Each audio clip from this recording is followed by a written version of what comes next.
Hello, I'm Brian from the channel Brian. Hope you're doing decent or better. But it's time for me to review Spencer. This is the new biopic by director Pablo Larrain. Spencer chronicles Princess Diana's decision to separate from Prince Charles in the 90s. However, the film only takes place over a select few days as the royal family reunites for Christmas. What I like about his approach to the biopic is, instead of formulaically summing up the subject's entire life, he picks a pivotal moment within it that best exemplifies their character. In the case of Spencer, we see Diana's frustrations with the royal family's excessive pageantry and the media frenzy she's forced to endure. This project shares more than a few similarities with Larrain's previous biopic, Jackie. They both employ a quasi-horror angle, with subjects forced to keep their composure under the extreme emotional duress of being a public figure so close to their country's cultural nexus. They're shot almost the same, which is to say they're both gorgeous-looking movies. The same cinematographer worked on Portrait of a Lady on Fire, and it shows. And finally, they're both emboldened by a central swing-for-the-fences performance by the lead actress. Kristen Stewart playing Princess Diana, and this movie clearly gunning for a shot at winning her the Academy Award, is something a lot of people likely wouldn't have anticipated a decade ago. For somebody routinely touted as the face of bad acting way back then, I think Stewart's performance here should properly shut down that conversation for good. I mean, come on guys, Clouds of Sils Maria wasn't that bad, because Spencer certainly features Stewart's best acting to date, as none of her performances so far have been this transformative. Larrain proves once again to be a great director of actors. With Spencer, not even good child performances are outside his grasp, among the most exclusive feats a filmmaker can execute. All the supporting roles adjacent to Stewart are perfectly cast and performed. However, I'm sad to say the lead performance is not quite airtight.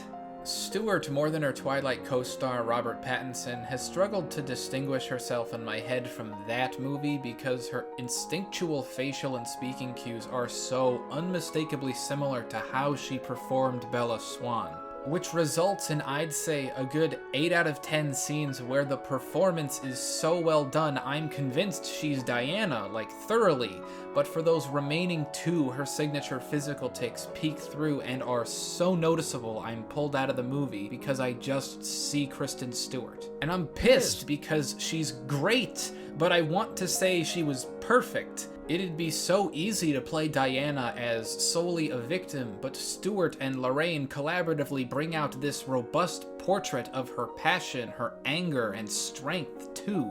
It's not just the media pressing down on her, it's the judgment and expectations of the royal family as well. There are flourishes of frustrating brilliance, one in particular during this extended dinner sequence, the likes of which are the most tense and brutal since Hereditary. This is an exploration of Diana essentially going mad, something that is easy enough to write a screenplay about, but relies on everything else's execution to stand out. And Stephen Knight, the screenwriter, has kind of a dodgy resume full of bland garbage and embarrassing garbage, but then again the Jackie writer also did Allegiant. I'd guess Larrain is just as good at working with actors as he is screenwriters. His capturing of this decorated winter home and its extravagances, I did not expect to say multiple times during a Princess Diana biopic, this is just like The Shining. Among other possible references to that film, characters will even see apparitions from time to time as the camera eerily fixates on the furnishings. If this was intentional, I truly appreciate the connection, as it introduces a wealth of meaning to the statement Larrain's making about media's hyper-publicity and the horror coming from it. It's a very affectionate movie too, though. If you look at a figure like Princess Diana, it's easy to see everything they've been given, but Spencer goes into great detail showing what Diana's been denied. As in what she's lost specifically, not just what everyone would lose in a generic sense were the paparazzi always gnawing at their ankles. There's a heartbreaking tenderness to her reminiscing about the past, or how she'll leave the curtains open when she's changing in defiance of the family insisting she give the tabloids nothing. She's told where to go, what to say, what to wear, denied even the autonomy to dress herself. By the time it gets to that shot in the trailer where she's running freely, it's like her own little Shawshank Redemption moment, but just as like a distant memory, so it's like, damn, life sucks.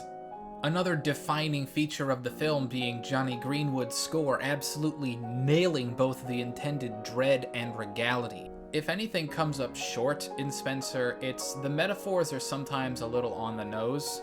I mean, whether metaphorical or literal, caged birds are a symbol of sexist oppression that's a little dated at this point.